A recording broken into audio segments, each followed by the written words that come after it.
नमस्ते एवरीवन, स्वागत है आप सभी का आपके अपने educational platform the content cloud पर। अगर आपने भी फर्स्ट टाइम सीटेट का फॉर्म फिल किया है, आपको भी डर लग रहा है कि पहले अटेम्प्ट में कैसे क्लियर होगा सोशल साइंस का ये पूरा एग्ज़ाम, कैसे अच्छे नंबर आएंगे, तो आप बिल्कुल भी फ़िक्र ना करें। आपको बिल्कुल भी फ़िक्र करने की ज़रूरत नहीं है, क्योंकि इस वीडियो में जितने भी पिछले सोशल स्टडी से रिलेटेड क्वेश्चन पूछे जा चुके हैं या जितने भी क्वेश्चन पूछे जा सकते हैं, एसएसटी के straight questions, one liner questions, pedagogy से रिलेटेड क्वेश्चंस, सभी प्रकार के प्रश्नों का संग्रह इस वीडियो में है। आपको कुछ नहीं करना है, बस कॉपी पेन और वाटर बॉटल के साथ वीडियो को देखना शुरू कर दीजिए। बिना देरी के बढ़ते अपने वीडियो की ओर। आगे बढ़ने से पहले अगर आप चैनल पर न्यू हैं, चैनल से नहीं जुड़े हैं, पहली बार चैनल को विज़िट किया है, तो चैनल से जुड़ जाएं और भी सीटेट से रिलेटेड प्रीवियस वीडियोस के लिए। चलिए वीडियो को शुरू करते हैं। क्वेश्चन नंबर आपका पहला है, निम्नलिखित कथनों पर विचार कीजिए और नीचे दिए गए विकल्पों में सही उत्तर चुनिए।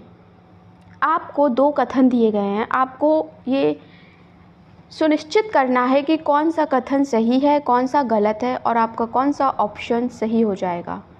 पहला कथन है कि जन्म, मृत्यु और प्रवास किसी देश की जनसंख्या के आकार में परिवर्तन के प्राकृतिक कारण हैं। दूसरा है, सूडान निरंतर पलायन के कारण घटती जनसंख्या का एक उदाहरण है। आप ऐसे क्वेश्चंस को देख के डरिए बिल्कुल मत, क्योंकि अब वो टाइम गया जब सीटेट में भी एकदम स्ट्रेट क्वेश्चन पूछे जाते थे कि ये कब हुआ, ये कौन है, ऐसे अब नहीं आते, अब डिटेल्ड क्वेश्चन आते हैं। वापस आते हैं अपने क्वेश्चन की ओर। क्वेश्चन का करेक्ट आंसर आपका हो जाएगा सेकंड वाला। कथन 1 गलत है लेकिन कथन 2 सही है। कथन 1 जो है, जन्म, मृत्यु और प्रवास किसी देश की जनसंख्या के आकार में परिवर्तन के प्राकृतिक कारण है, ऐसा नहीं होता, ठीक है। इस क्वेश्चन का करेक्ट आंसर ऑप्शन नंबर 2 हो जाएगा। ओके, कथन 1 गलत है लेकिन कथन 2 सही है, राइट। बढ़ते हैं अपने अगले प्रश्न की ओर। अगला प्रश्न है कि ग्रीन हाउस प्रभाव के संबंध में सही कथन का चयन करना है आपको। यह पृथ्वी के वायुमंडल के लिए हानिकारक है। यह पृथ्वी के वायुमंडल के औसत तापमान में वृद्धि को दर्शाता है। यह कार्बन डाइऑक्साइड, मीथेन और जल वाष्प प्रमुख ग्रीन हाउस गैसें हैं। आपको सही कथन का चयन करना है। ओके, ऑप्शन है केवल 2, 3 सही है, केवल 1 या 2 सही है, केवल 3 सही है या फिर 1, 2, 3 तीनों ही आपके सही कथन हैं। आपको क्या लगता है कि कौन सा कथन एकदम करेक्ट होगा? करेक्ट आंसर है केवल 3। Option number 3 is the correct answer. बढ़ते हैं अपने अगले प्रश्न की ओर।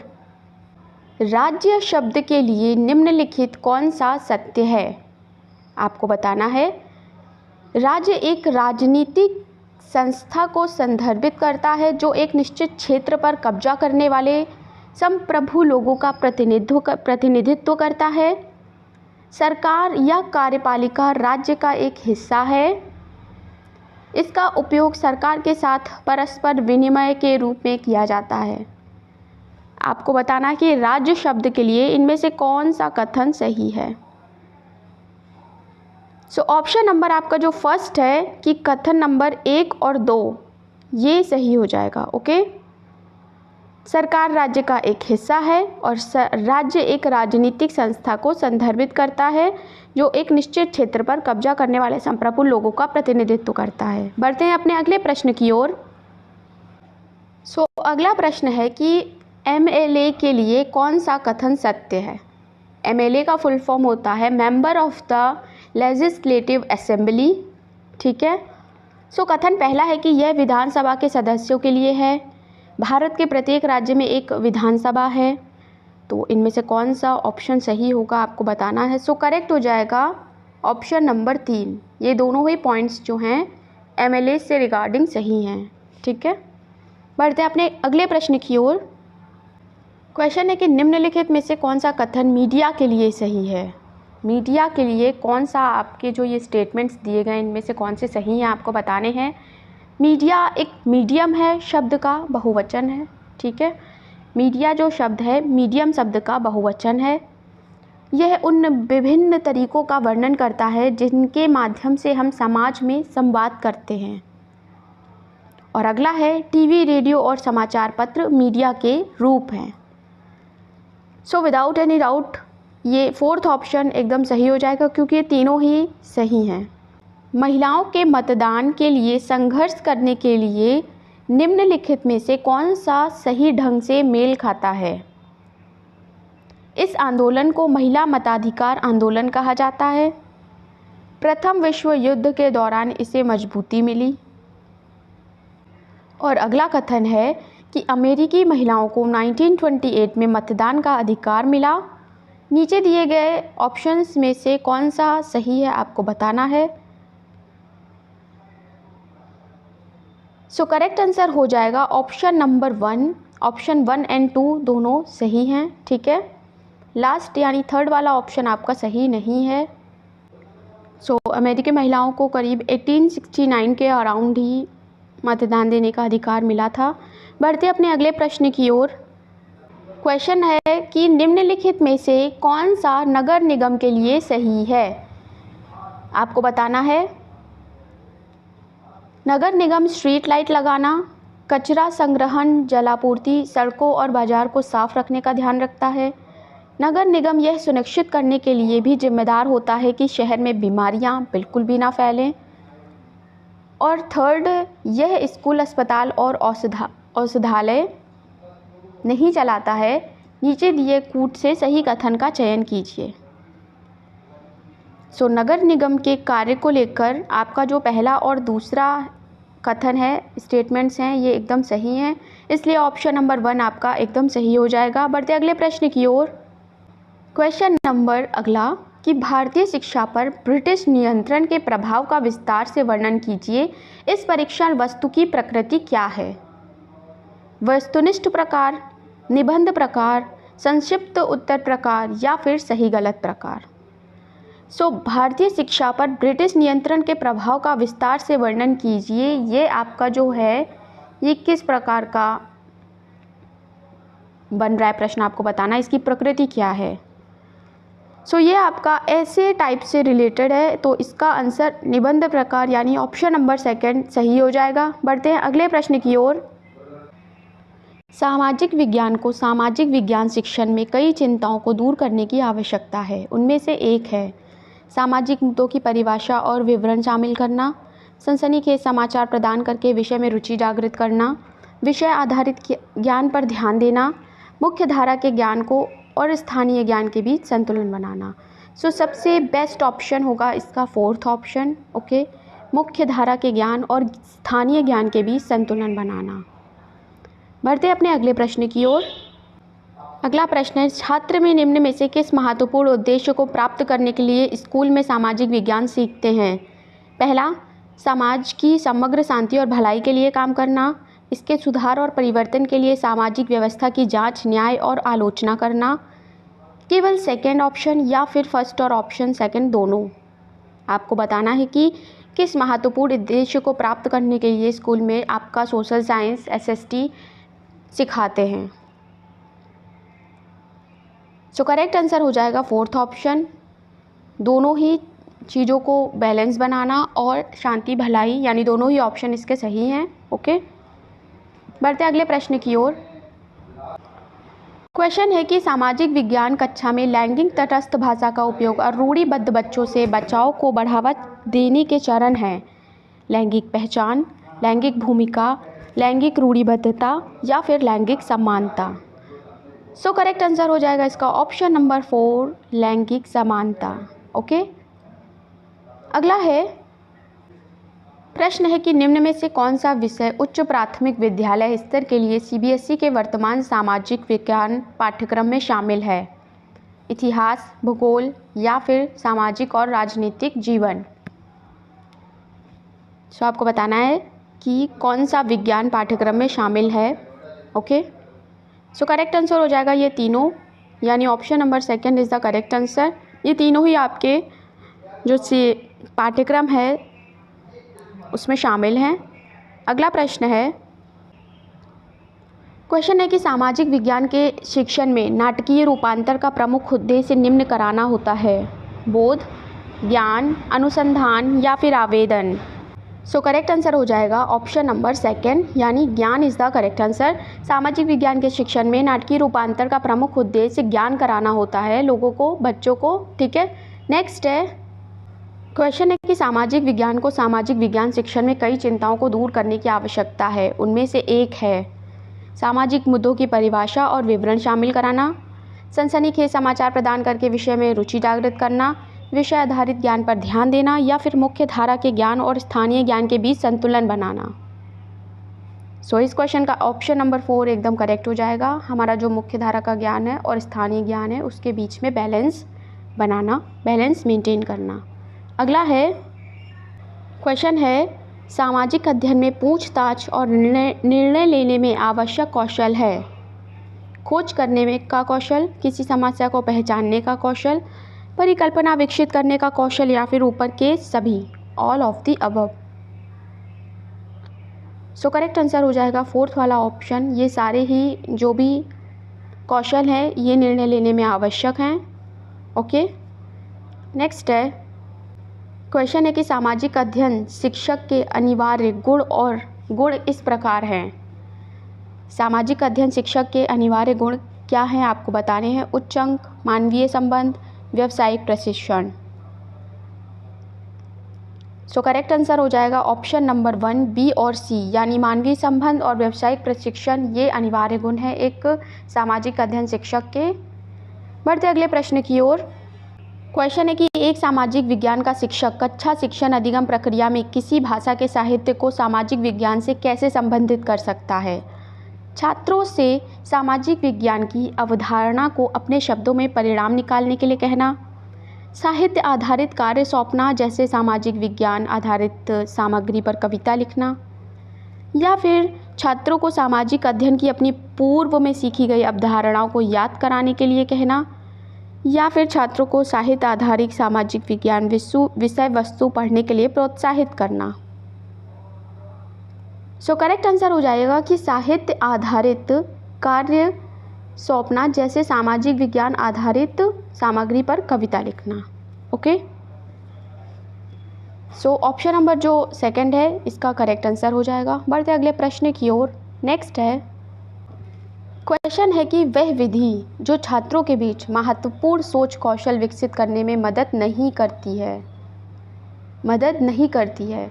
एग्ज़ाम हॉल में भी आपको अपने जो स्टेटमेंट हैं बहुत ध्यान से पढ़ने हैं, क्वेश्चंस को बहुत ध्यान से पढ़ना है, क्योंकि कई बार हम फ्लो में नहीं शब्द को इग्नोर कर देते हैं और अपना जो आता हुआ प्रश्न है उसे भी गलत कर देते हैं।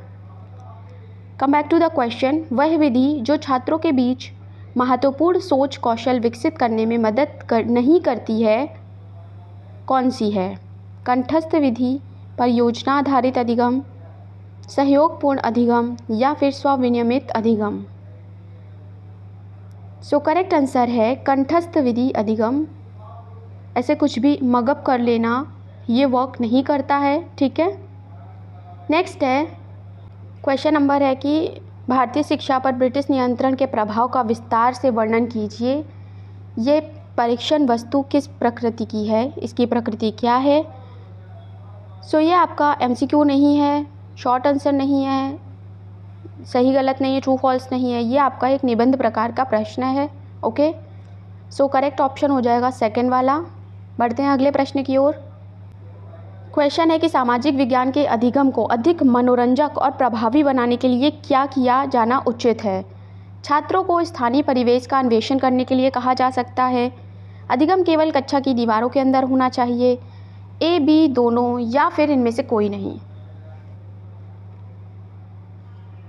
सो करेक्ट आंसर हो जाएगा ऑप्शन नंबर 1 कि छात्रों को स्थानीय परिवेशन का अन्वेषण करने के लिए कहना चाहिए। Okay, first is the correct answer. अगला है निम्न में से कौन सा विषय अर्ध सामाजिक विज्ञान के अंतर्गत वर्गीकृत किया जाता है? नीतिशास्त्र, भूगोल, मानव शास्त्र या फिर भाषा विज्ञान। सो करेक्ट आंसर हो जाएगा आपका ऑप्शन नंबर 1 नीतिशास्त्र। नीति शास्त्र का अर्थ है एथिक्स या फिर आपका मोरल फिलॉसफी। ओके, बढ़ते हैं अगले प्रश्न की ओर। इतिहास, भूगोल, सांस्कृतिक अध्ययन, अर्थशास्त्र, राजनीतिक विज्ञान, समाजशास्त्र, मनोविज्ञान, मानव विज्ञान आदि जैसे विषयों का संयोजन के माध्यम से किसे स्कूल पाठ्यक्रम में शामिल किया गया है। मतलब इन सभी छोटे छोटे से जो ये हमारे पार्ट्स हैं ये किसके अंतर्गत शामिल किए गए हैं, like history, geography, economics, political science, social science, ये आपके किसके अंतर्गत शामिल किए गए हैं। तो ये हम सभी को पता है थर्ड ऑप्शन यानी हमारे सामाजिक अध्ययन के अंतर्गत शामिल किए गए हैं, social science. Okay, third option आपका एकदम सही है। बढ़ते हैं अगले प्रश्न की ओर। लोकतांत्रिक सरकार के बारे में निम्नलिखित विशेषताओं पर विचार करें। जवाबदेही, पारदर्शिता, तेज और कुशल। कौन सा संयोजन सही है आपको बताना है।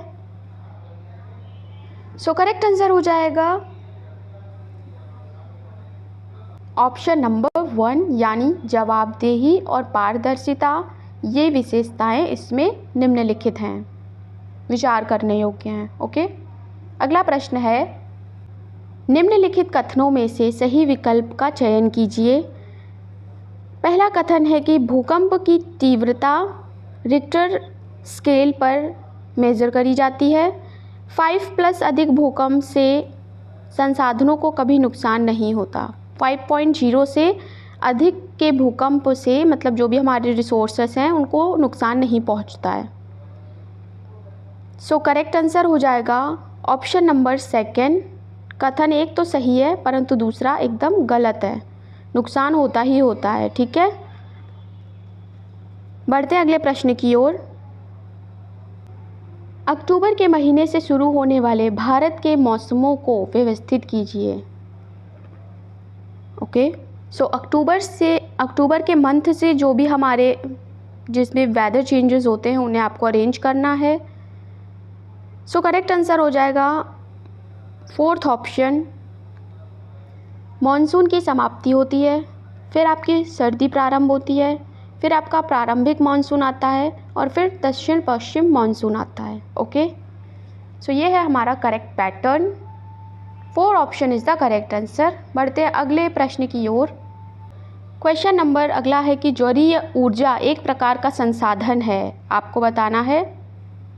सो प्रश्न है आपका कि टाइडल एनर्जी एक प्रकार का संसाधन है, कैसा? पारंपरिक, पुनः पूर्ति योग्य, जैविक या फिर भंडारणीय। सो ये आपका पुनः पूर्ति योग्य है। ओके, सेकंड ऑप्शन आपका एकदम सही हो जाएगा। बढ़ते अगले प्रश्न की ओर। क्वेश्चन है कि अंडमान एंड निकोबार द्वीप समूह का कुल क्षेत्रफल कितना है। अंडमान एंड निकोबार आइलैंड का आपको क्षेत्रफल बताना है।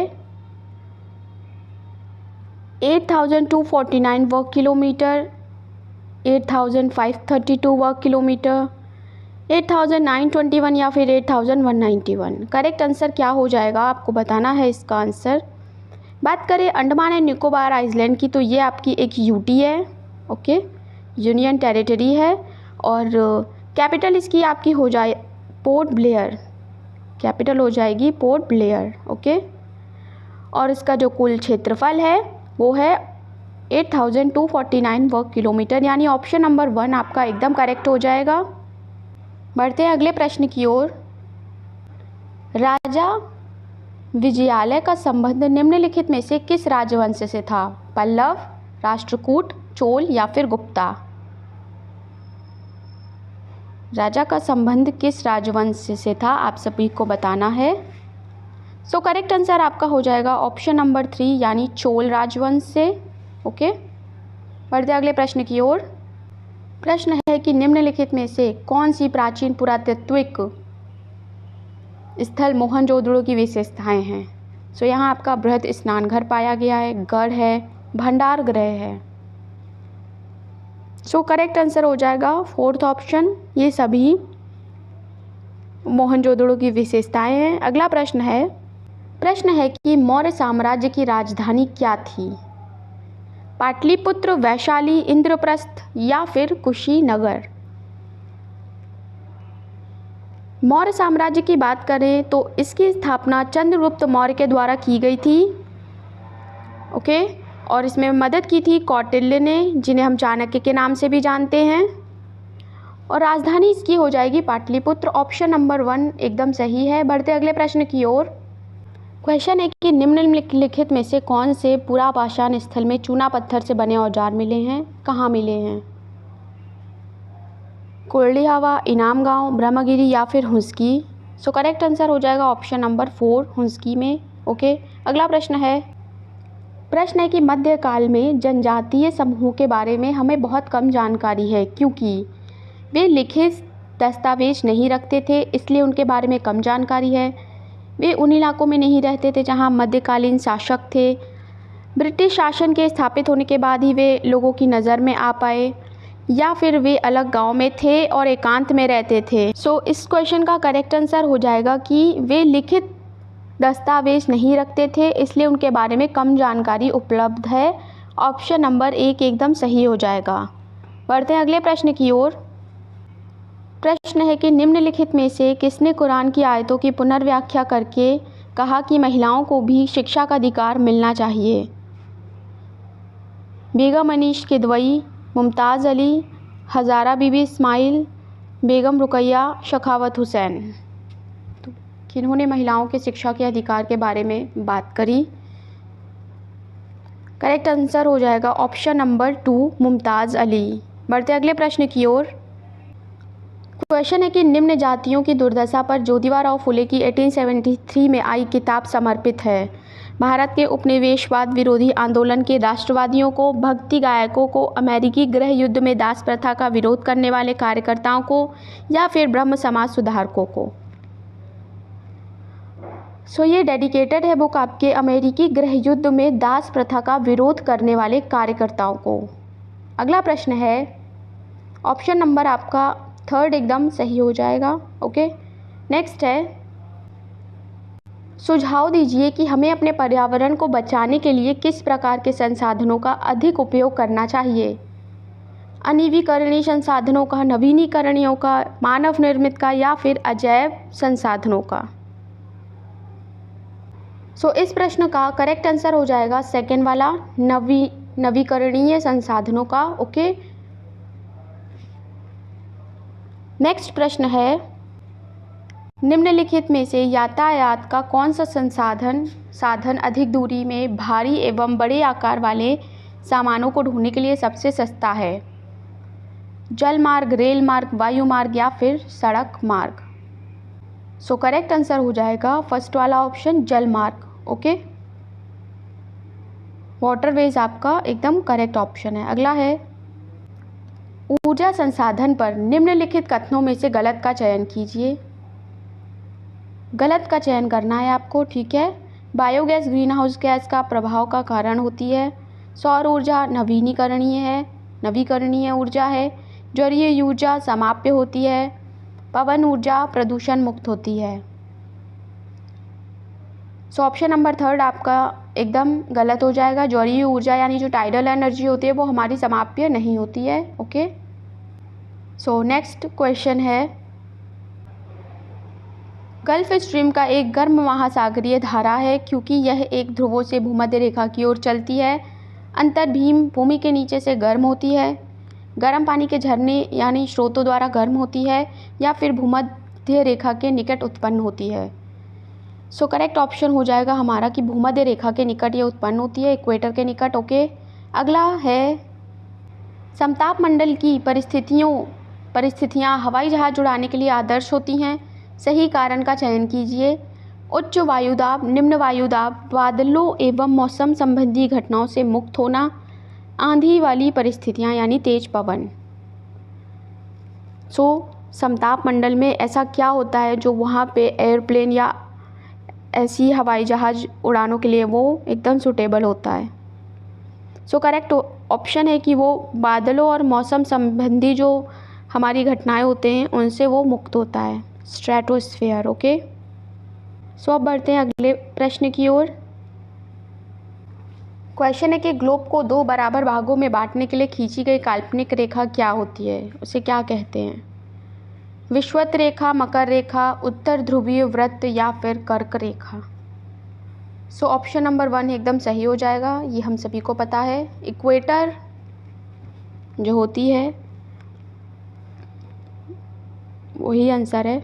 नेक्स्ट है, क्वेश्चन है कि तटीय क्षेत्रों में समुद्री गुफाएं बनती हैं। समुद्री गुफाओं का निर्माण के लिए उपयुक्त कारण है तरंगों द्वारा अपरदन एवं निक्षेपण, पवन अपरदन, मानव निर्मित गतिविधि या फिर शैलों का गिरना। कौन सा करेक्ट आंसर है आपको बताना है। सो option number 1 is the correct answer, तरंगों द्वारा अपवर्दन एवं निक्षेपण। ओके, नेक्स्ट है, विद्यार्थियों के तथ्यात्मक ज्ञान की जांच के लिए किस तरह के प्रश्न पूछे जा सकते हैं?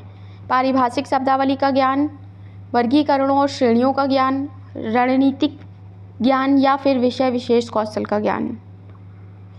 सो विद्यार्थियों के तथ्यात्मक ज्ञान की जांच के लिए उनसे पारिभाषिक शब्दावली का ज्ञान, ऐसे प्रश्न पूछे जा सकते हैं। ओके, अगला है कि विद्यार्थियों द्वारा जल के इस्तेमाल पर सामूहिक चर्चा करते समय शिक्षक को श्याम पट्ट का इस्तेमाल निम्नलिखित में से किस तरह करना चाहिए?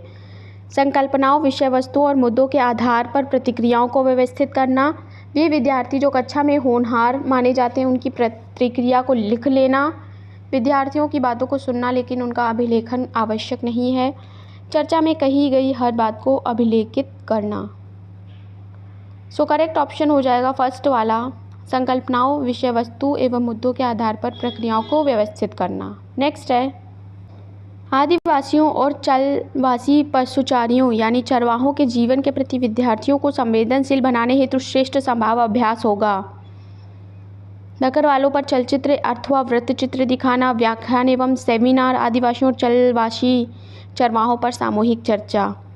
सो सामूहिक चर्चा यानी ऑप्शन नंबर 3 एकदम सही हो जाएगा। बढ़ते हैं अगले प्रश्न पर।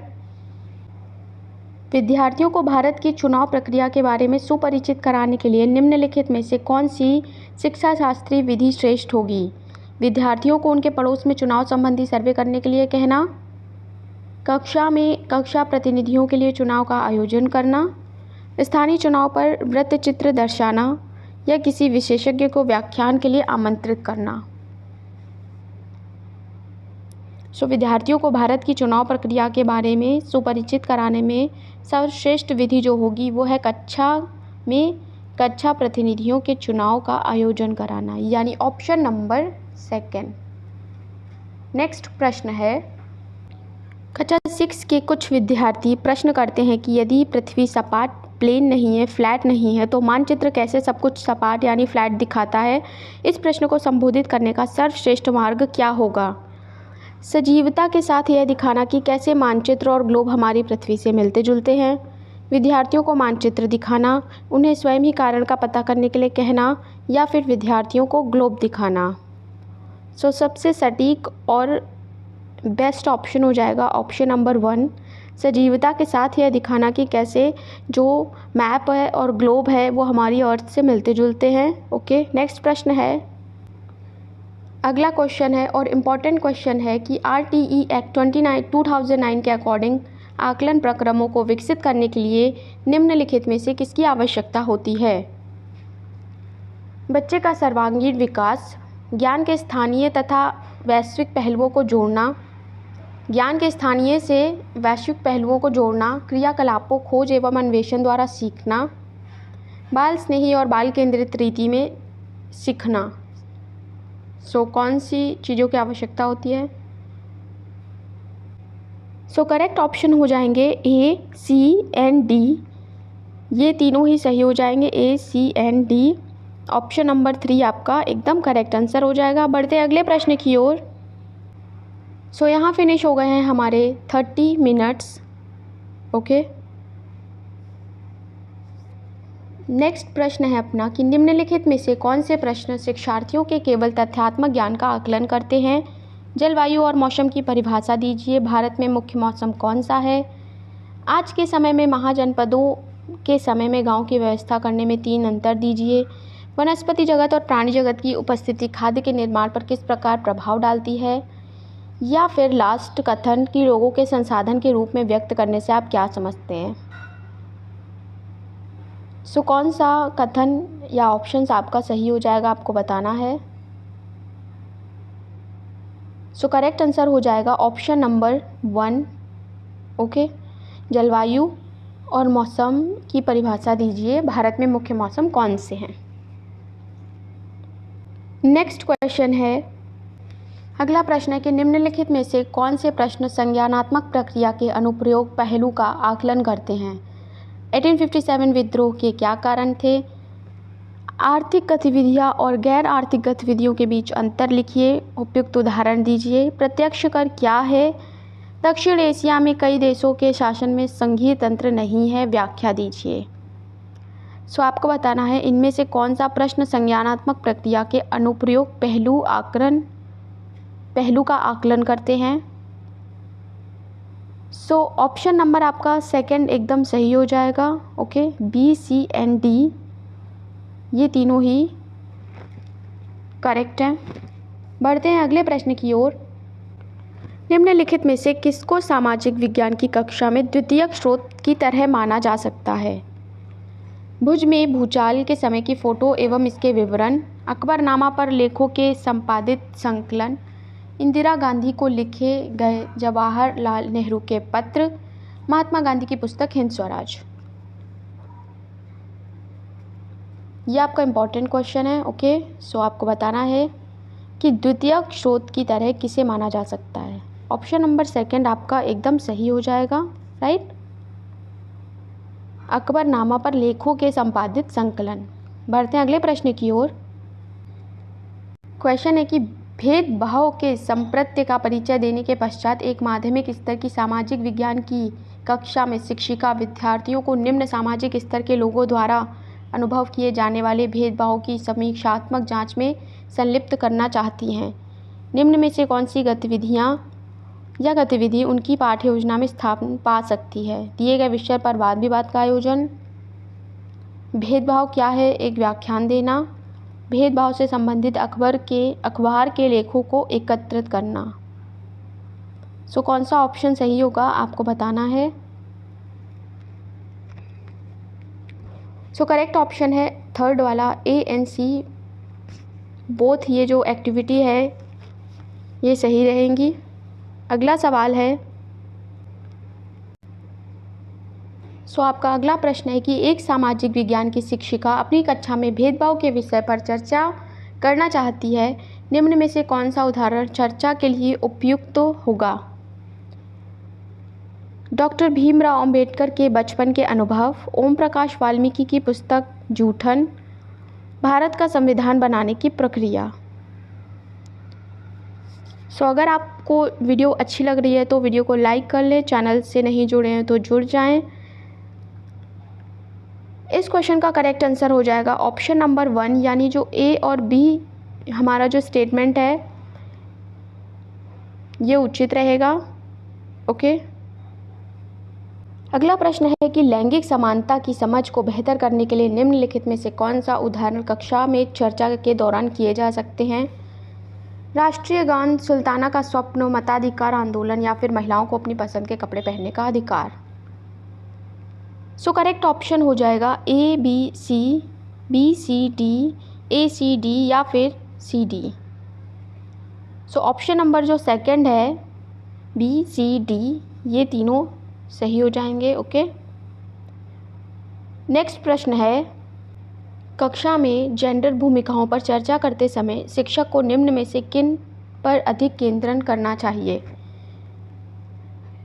स्टेटमेंट ए है कि चूंकि घर का कार्य मूल्य नहीं चुकाया जाता उसे उत्पाद कार्य नहीं माना जाना चाहिए। लैंगिकता के मुद्दे सिर्फ महिलाओं और लड़कियों के होते हैं। यह दर्शाने के लिए सामाजिकरण हर जगह एक जैसा नहीं होता है। केस स्टडीज़ के प्रोग्राम प्रयोग किया जा सकता है। आपको बताना है कि कौन सा विकल्प सही होगा, कौन सा ऑप्शन करेक्ट होगा। सो करेक्ट ऑप्शन हो जाएगा थर्ड वाला, केवल ऑप्शन जो सी है ये सही है। ओके, बढ़ते हैं अगले प्रश्न की ओर। क्वेश्चन है कि एक सामाजिक विज्ञान शिक्षक की भूमिका और जिम्मेदारी के संबंध में निम्न कथनों पर विचार कीजिए और सही विकल्प चुनिए। उसे विद्यार्थियों गतिविधियों और परियोजनाओं के साथ मनोरंजन कराना चाहिए। उसे एक ऐसी शिक्षिका होना चाहिए जो समकालीन घटनाओं और मुद्दों के ज्ञान से खुद को सूचित रखती हो। या फिर शिक्षार्थियों और उनके दैनिक जीवन और स्कूली जीवन के संबंध में स्थापित करने में मदद करें। शिक्षार्थियों के लिए नतीजा आधारित कक्षा वातावरण सुनिश्चित करें। एक सामाजिक विज्ञान शिक्षक की भूमिका और जिम्मेदारी के संबंध में कौन सा कथन सही है आपको बताना है। आपके ऑप्शंस हैं ABCD, ABC, BC या फिर BC और D। सो करेक्ट हो जाएगा ऑप्शन नंबर 3, यानी ऑप्शन नंबर स्टेटमेंट B जो है और स्टेटमेंट C है, ये दोनों ही सही हैं।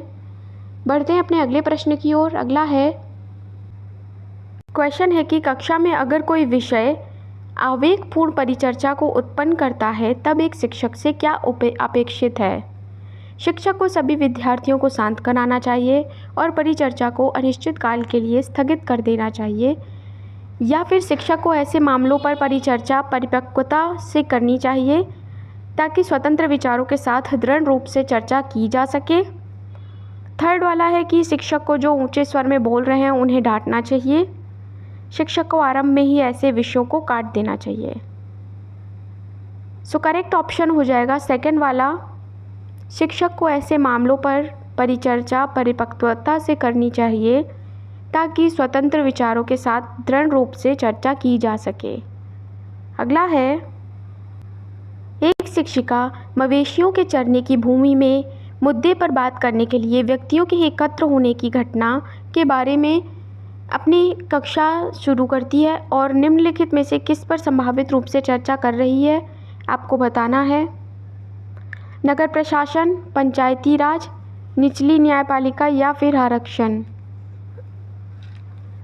एक शिक्षिका मवेशियों के चरने की भूमि के मुद्दे पर बात कर रही है।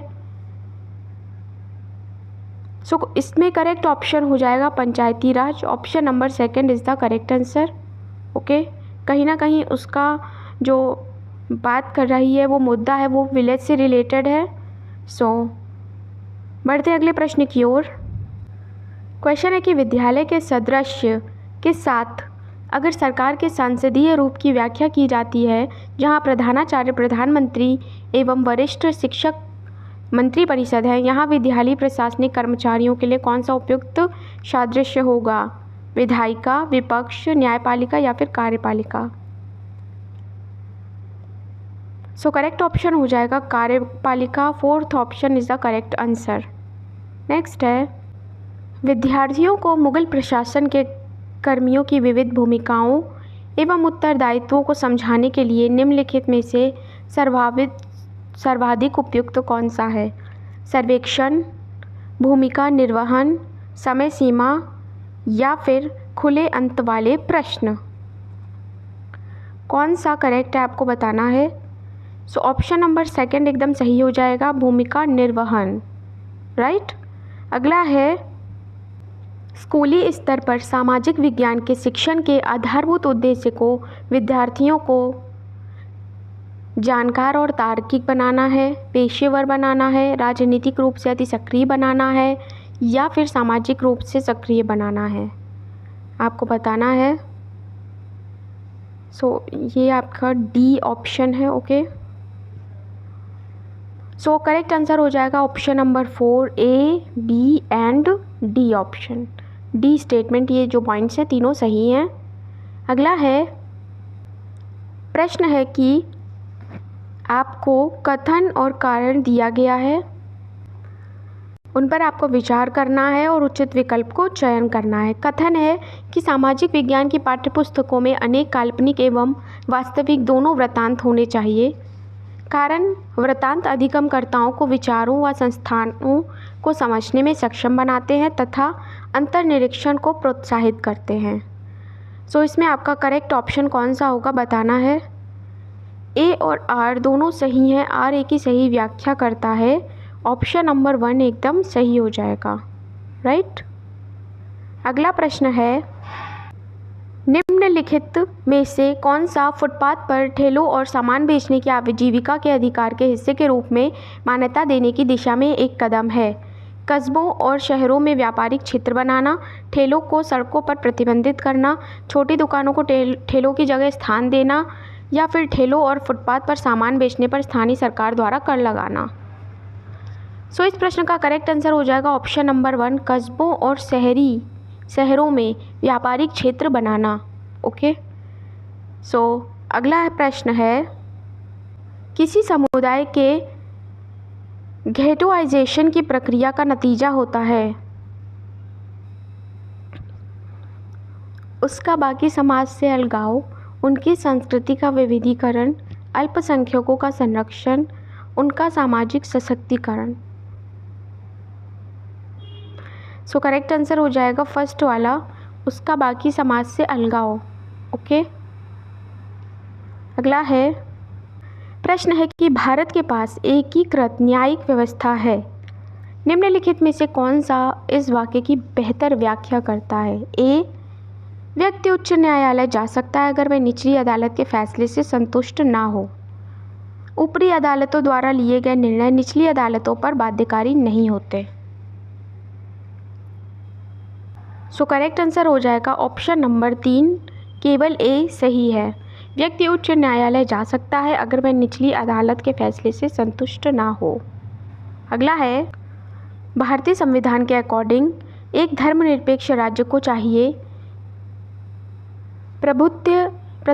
प्रभुत्वशाली धर्म को अन्य धर्मों को अपने तहत लाने के लिए प्रेरित करना, राष्ट्र निर्माण के लिए धार्मिक गतिविधियों में शामिल होना, किसी एक धर्म को समर्थन नहीं देना, देश में धार्मिक संघर्ष में हस्तक्षेप नहीं करना।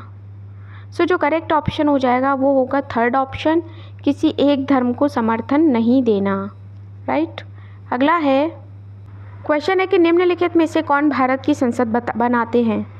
राज्यसभा, लोकसभा, राज्य विधानसभा या फिर राष्ट्रपति। सो ऑप्शन नंबर आपका जो 4th है, A, B and D, ये सही हो जाएगा। राज्यसभा, लोकसभा एंड राष्ट्रपति, ये आपका संसद बनाते हैं मिलकर। अगला सवाल है, निम्नलिखित कथनों पर विचार कीजिए। लड़कियों की तुलना में लड़के एक बेहतर स्काउट लीडर बनते हैं। लड़कियां फुटबॉल खेलने में अच्छी होती हैं। लड़कियां सौम्य, कोमल और अच्छी देखभाल करने वाली होती हैं। लड़के दबंग और उग्र होते हैं। कौन से कथन रूढ़िवादिता को पोषित करते हैं? यानी कौन सा जो स्टेटमेंट है स्टीरियोटाइप सोच रखता है, आपको बताना है। सो करेक्ट ऑप्शन हो जाएगा सेकंड वाला, A, C and D। ये आपके जो स्टीरियोटाइप थिंकिंग है उसे सपोर्ट करते हैं। Okay, second option is the correct answer. बढ़ते हैं अगले प्रश्न की ओर। भारत में सरकार के एक से अधिक स्तर होने का मुख्य कारण है समुदायों की अधिक संख्या, सीमांत क्षेत्रों की सुरक्षा, रियासतों को संतुष्ट करना, ब्रिटिश शासन के समय व्यवस्था की अच्छी जानकारी देना। सो करेक्ट ऑप्शन हो जाएगा फर्स्ट वाला, समुदायों की अधिक संख्या। नेक्स्ट है, भारत में किस तरह के श्रम को कानून द्वारा प्रतिबंधित किया गया है? बंधुआ, अनियमित, दिहाड़ी, असंगठित। सो ऑप्शन है आपके केवल डी, केवल ए, केवल ए और बी, केवल B, C and D। Which option is correct? So correct answer हो जाएगा सेकंड ऑप्शन, केवल A, only A is correct answer. अगला सवाल है, मुख्यमंत्री और अन्य मंत्रियों को कौन नियुक्त करता है? प्रधानमंत्री, राष्ट्रपति, राज्यपाल या फिर उच्च न्यायालय का मुख्य न्यायाधीश। सो करेक्ट आंसर हो जाएगा राज्यपाल यानी governor. Third option is the correct answer. Question है कि नगर निगम में चुने गए सदस्यों को क्या कहते हैं? सीनेटर, प्रतिनिधि, अधिशासी, कार्यपालक या फिर पार्षद। सो करेक्ट आंसर हो जाएगा फोर्थ वाला, पार्षद इज द करेक्ट आंसर। अगला सवाल है, सीढ़ीदार कृषि में भूमि के सपाट टुकड़े के किनारों को ऊपर उठा दिया जाता है ताकि फसल को कीटों से बचाया जा सके, पानी भरा रह पाए, खाद बह ना जाए, फसलों के बीच उचित दूरी रखी जा सके। सो करेक्ट आंसर हो जाएगा सेकंड वाला ऑप्शन, पानी भरा रह पाए। ओके, अगला है क्वेश्चन है कि चीन, मलेशिया और इंडोनेशिया निम्न में से किस खनिज के अग्रणी उत्पादक देश हैं? शीशा, टिन, निकेल या फिर जस्ता? सो करेक्ट आंसर हो जाएगा ऑप्शन नंबर 2, टिन, जिसे हम SN से भी प्रदर्शित करते हैं। ओके। अगला प्रश्न है, क्वेश्चन है कि सतत विकास का अर्थ है, सतत विकास का, सस्टेनेबल डेवलपमेंट का क्या अर्थ है?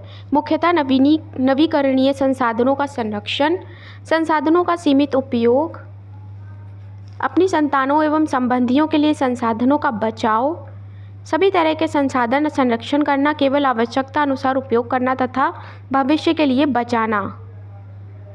सो इसमें करेक्ट आंसर हो जाएगा 4th ऑप्शन, सभी तरह के संसाधनों का संरक्षण करना, चाहे वो इलेक्ट्रिसिटी हो, पानी हो, कुछ भी हो, और उन्हें केवल तभी यूज़ करना जब हमें ज़रूरत हो और उन्हें फ्यूचर के लिए बचा कर रखना। ओके।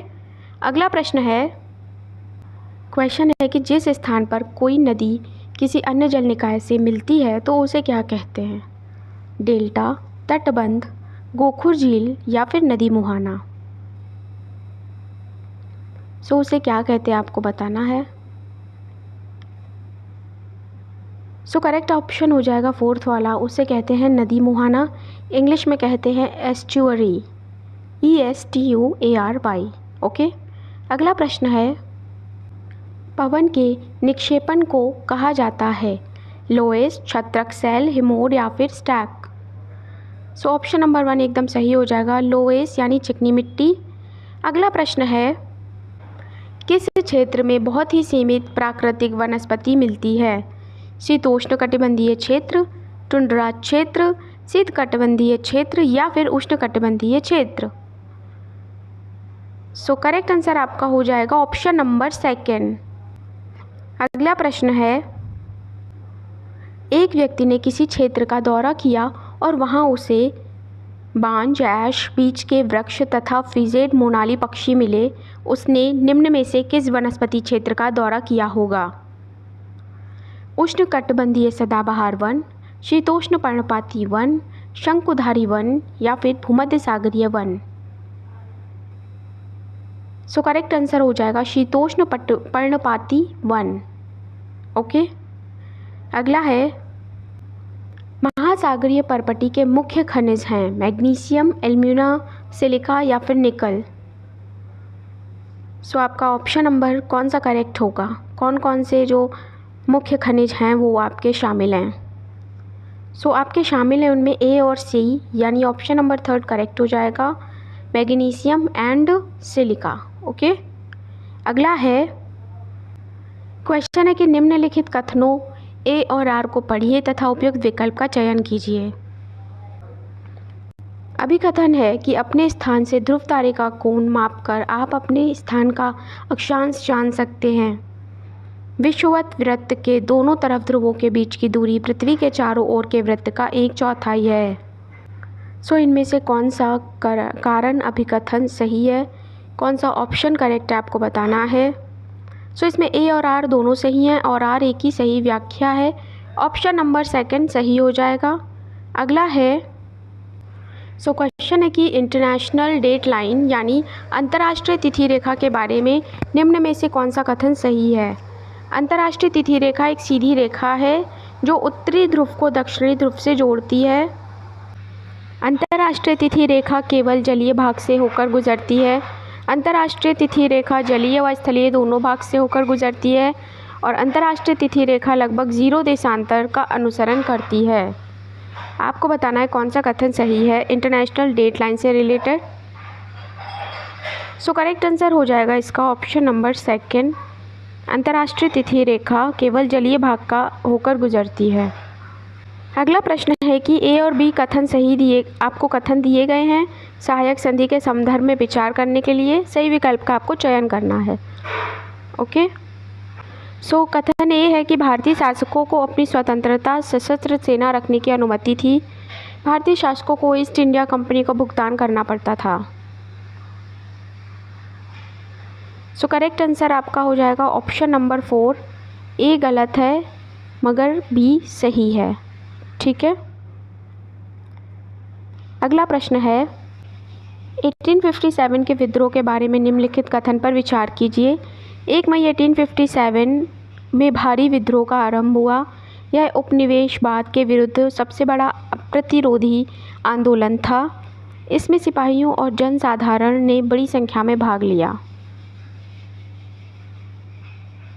कौन सा सही नहीं है आपको ये बताना है, ठीक है। सो करेक्ट ऑप्शन हो जाएगा सेकंड वाला, यह उपनिवेशवाद के विरुद्ध सबसे बड़ा अप्रतिरोधी आंदोलन था, ये गलत है। 1857 से रिलेटेड कंप्लीट एक डेडिकेटेड वीडियो चैनल पर अवेलेबल है, अगर आपने नहीं देखा है तो उसे ज़रूर चेकआउट करिएगा। उसमें आपके जितने भी 57 से रिवोल्ट से रिलेटेड प्रश्न आ सकते हैं, जितने भी बन सकते हैं, वो सभी शामिल किए गए हैं। सो बढ़ते अगले प्रश्न की ओर। प्रश्न है कि किसने जिन्ना के द्विराष्ट्र सिद्धांत का विरोध किया? सरदार वल्लभ भाई पटेल, खान अब्दुल गफ्फार खान, वीर सावरकर, मौलाना आज़ाद। सो किसने विद्रोह किया था? सो ऑप्शन हो जाएगा मौलाना आज़ाद, एकदम सही। Fourth option is the correct answer. अगला सवाल है निम्नलिखित में से कौन सा शब्द मध्य प्रदेश में स्थानांतरित कृषि के लिए इस्तेमाल होता था?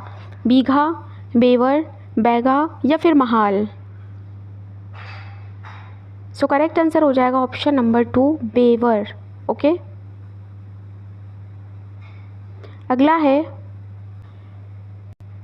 अगला प्रश्न है कि कौन से सुमेलित का प्रभारी अधिकारी, सदर, धार्मिक और धर्मार्थ संरक्षण का प्रभारी मंत्री, इक्तादार, सैन्य कमांडर, कोतवाल, नगर प्रशासन का प्रभारी अधिकारी। सो कौन सा सही सुमेलित है आपको बताना है। ए, बी और डी। ऑप्शन नंबर 4 करेक्ट हो जाएगा। ये सारे ही करेक्ट मैच हैं, सी वाला करेक्ट मैच नहीं है। अगला है मौजूदा महाराष्ट्र में रहे संतों के बारे में निम्नलिखित कथनों को पढ़िए और उपयुक्त विकल्प का चुनाव कीजिए।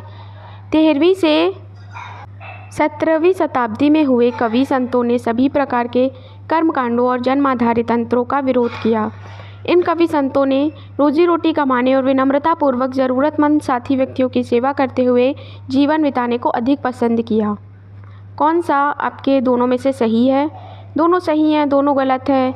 ए सही है, बी गलत है, या फिर ए गलत है, बी सही है। सो करेक्ट ऑप्शन हो जाएगा फर्स्ट वाला, ए और बी दोनों सही हैं। अगला है मराठी में लिखे भक्ति गीतों को किस नाम से जाना जाता है?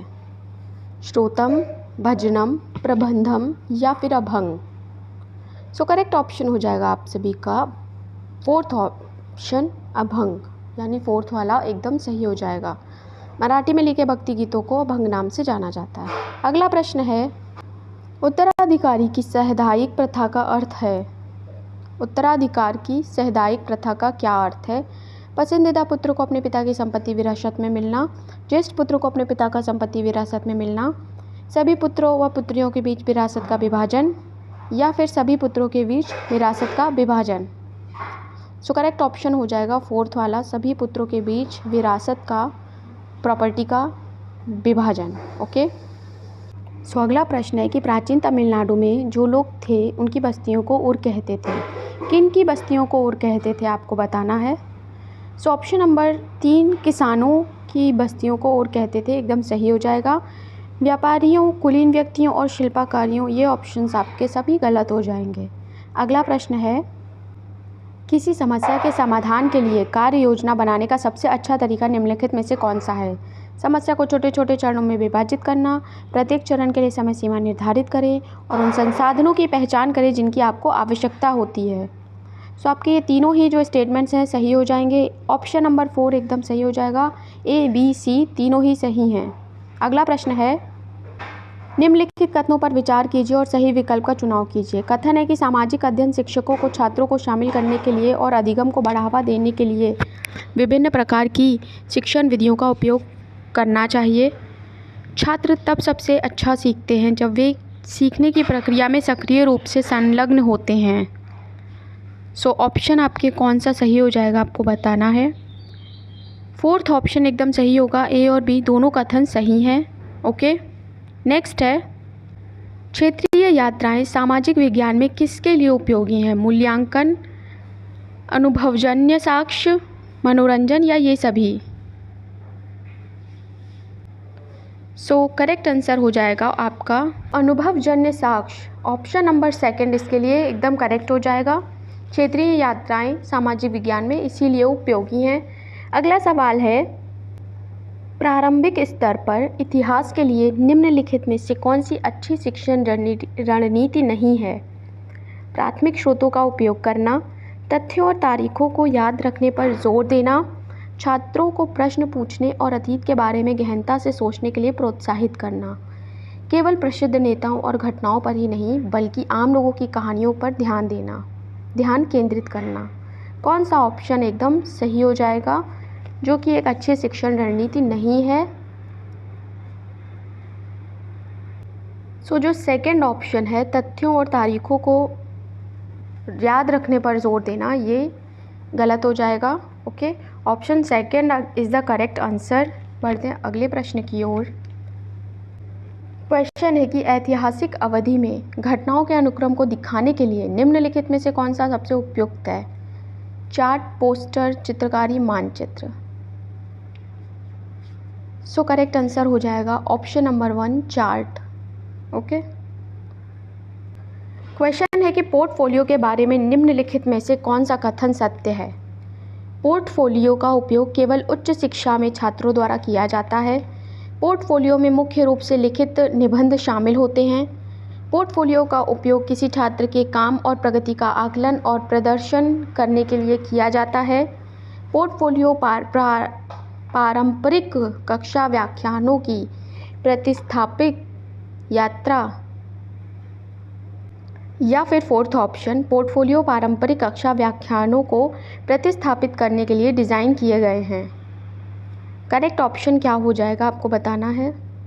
सो करेक्ट आंसर हो जाएगा ऑप्शन नंबर 3, पोर्टफोलियो का उपयोग किसी छात्र के काम और प्रगति का आकलन और प्रदर्शन करने के लिए किया जाता है। 5E मॉडल प्रतिमान के निर्देशात्मक मॉडल में शिक्षक किस स्तर पर छात्रों को नई परिस्थितियों में अवधारणाओं में और कौशल का अनुप्रयोग करने के लिए प्रोत्साहित करते हैं और छात्र पिछली जानकारी का उपयोग प्रश्न पूछने, समाधान प्रस्तावित करने, निर्णय लेने और प्रयोगों को निर्मित करने के लिए करते हैं। सो आपके ऑप्शंस हैं कि अन्वेषण करना, संलग्न करना, विस्तार करना या फिर मूल्यांकन करना। सो करेक्ट आंसर हो जाएगा ऑप्शन नंबर 3, विस्तार करना। ओके, अगला प्रश्न है, परियोजना के बारे में कौन सा सही है? यह एक उद्देश्यपूर्ण गतिविधि है। इसे प्राकृतिक परिवेश में आगे बढ़ाया जाता है, इसे ग्रामीण जीवन में पूर्ण किया जाता है और यह एक शिक्षक केंद्रित गतिविधि है। सो परियोजना के बारे में आपको बताना है कि ये क्या है। सो करेक्ट आंसर हो जाएगा पहला वाला, यह एक उद्देश्यपूर्ण गतिविधि है। क्वेश्चन है कि सामाजिक विज्ञान में उपचारात्मक शिक्षण से एक शिक्षक को मदद मिलती है छात्रों के गुणों की पहचान करने के लिए, शिक्षार्थी की कमजोरी को दूर करने के लिए, बुद्धिमान अपने छात्रों की पहचान करने, इनमें से कोई नहीं। जब उपचारात्मक शिक्षण की जो मदद ली जाती है तो वो शिक्षार्थी की कमजोरी को दूर करने के लिए लिया जाता है। सेकंड ऑप्शन एकदम करेक्ट हो जाएगा। अगला सवाल है, निम्नलिखित में से कौन सामाजिक अध्ययन में पाठ्यक्रम के निर्माण का आधार नहीं है? मनोवैज्ञानिक आधार, दार्शनिक आधार, समाजशास्त्रीय आधार या फिर धार्मिक आधार। करेक्ट आंसर हो जाएगा फोर्थ वाला ऑप्शन, धार्मिक आधार। विषय समाज के विविध सरोकारों का समाहित करता है और इसमें इतिहास, भूगोल, राजनीति विज्ञान, अर्थशास्त्र, समाजशास्त्र विषय में ली गई विषय वस्तु की एक विस्तृत श्रृंखला शामिल है। सामाजिक कार्य, सामाजिक रूप से उपयोगी उत्पादक कार्य, सामाजिक विज्ञान या फिर समाजशास्त्र। सो करेक्ट हो जाएगा ऑप्शन नंबर 3, सामाजिक विज्ञान, सोशल साइंस। ओके, नेक्स्ट है, गहन चिंतन को द्वारा बढ़ावा दिया जा सकता है? पाठ्यपुस्तक, TLM, सहभागी अधिगम या फिर प्रदर्शन। किसके द्वारा गहन चिंतन को बढ़ावा दिया जा सकता है? सो आपका ऑप्शन नंबर जो 3 है, सहभागी अधिगम, ये एकदम सही हो जाएगा। ओके, अगला सवाल है कि 7वीं कक्षा के छात्र रवि को एक पुराने अखबार से कुछ साल पहले हुए दंगों के बारे में पता चलता है। वह इसके बारे में जानने के लिए उत्सुक है। वह अपने शिक्षक को इस मामले के बारे में पूछता है। शिक्षक को चाहिए कि उन सभी तथ्यों तथा आंकड़ों को बताए जो वह जानता है। रवि को अपने विचार बताएं। ऐसे संवेदनशील सवालों से बचें या फिर रवि को मुद्दे की संवेदनशीलता से अवगत कराएं और उसे सम्मान के साथ घटना के बारे में बताएं। और पॉजिटिव आंसर आपको मिल रहा है वो 4th ऑप्शन से मिल रहा है। शिक्षक को ऐसा ही करना चाहिए। निम्नलिखित में से कौन सा सामाजिक अध्ययन के अंतर विषयक उपागम का गुण नहीं है? एक ही अध्यापक पूरी कक्षा का संचालन कर सकता है। विषय वस्तु का पुनः पठन कम होता है या नहीं होता। बस्ते के बोझ को कम करने में सहायक। बच्चे विषय विशेष में विशेष योग्यता अर्जित करते हैं। ऑप्शन हो जाएगा 4th वाला, बच्चे विषय विशेष में विशेष योग्यता अर्जित करते हैं। नेक्स्ट क्वेश्चन है कि ऐतिहासिक घटना मानव समाज में योगदान कर सकती है। एक दूसरे को बेहतर जानने की इच्छा में यह विज्ञान और गणित के ऐतिहासिक दृष्टिकोणों को जानने में मदद कर सकती है। आपको बताना है कौन सा ऑप्शन सही है। ऑप्शन हो जाएगा 3rd वाला, फर्स्ट एंड सेकंड बोथ। अगला प्रश्न है, क्वेश्चन है कि सामाजिक अध्ययन के शिक्षक को बल देना चाहिए विषय से संबंधित सूचना देने पर, सामाजिक मुद्दों के प्रति चिंतन शक्ति के विकास पर, विद्यार्थियों को परीक्षा के लिए तैयार करने पर या फिर विद्यार्थियों के भाषा विकास पर। एक सामाजिक अध्ययन के शिक्षक को किस पर बल देना चाहिए? सामाजिक मुद्दों के प्रति चिंतन शक्ति के विकास पर। सेकंड ऑप्शन एकदम सही हो जाएगा। निम्नलिखित में से कौन सा वह तरीका नहीं है जिससे सामाजिक विज्ञान कक्षा में आख्यान सहायक हो सकते हैं? कि विद्यार्थियों को दूसरे के प्रति सहानुभूति विकसित करने के लिए प्रोत्साहित करें, छात्रों को प्रमुख आख्यानों और दृष्टिकोणों पर सवाल उठाने के लिए प्रोत्साहित करें, छात्रों को जटिल सामाजिक मुद्दों के बारे में गंभीरता से सोचने के लिए प्रोत्साहित करें, या फिर 4th ऑप्शन विद्यार्थियों को तथ्य तथा तारीखें याद रखने के लिए प्रोत्साहित करें। 4th वाला ऑप्शन एकदम सही हो जाएगा। ठीक है। अगला है कि निम्नलिखित में से किस आकलन पद्धति में छात्रों को अपने स्वयं के अधिगम पर विचार करना और सुधार के लिए लक्ष्य निर्धारित करना शामिल है? रचनात्मक आकलन, अधिगम के रूप में आकलन, अधिगम के लिए आकलन या फिर अधिगम का आकलन। हो जाएगा सेकंड वाला, अधिगम के रूप में आकलन। नेक्स्ट है कि निम्नलिखित में से कौन सा अनियमित श्रमिकों के लिए सहायक? उनके पास नौकरी की सुरक्षा। जब नियोक्ता को बड़े ऑर्डर मिलते हैं तो वे विशिष्ट मौसमों के दौरान उन्हें काम में लेते हैं। कौन सा कूट सही है, कौन सा आपका कथन सही है, आपको बताना है। यहाँ पर आपका जो ऑप्शन नंबर 2 है वो एकदम सही हो जाएगा। ओके। जब नियोक्ता को बड़े ऑर्डर मिलते हैं तब वो विशिष्ट मौसमों के दौरान उन्हें काम पे ले जाते हैं। इसमें से कौन सा भारत में स्वास्थ्य की स्थिति के लिए सत्य है?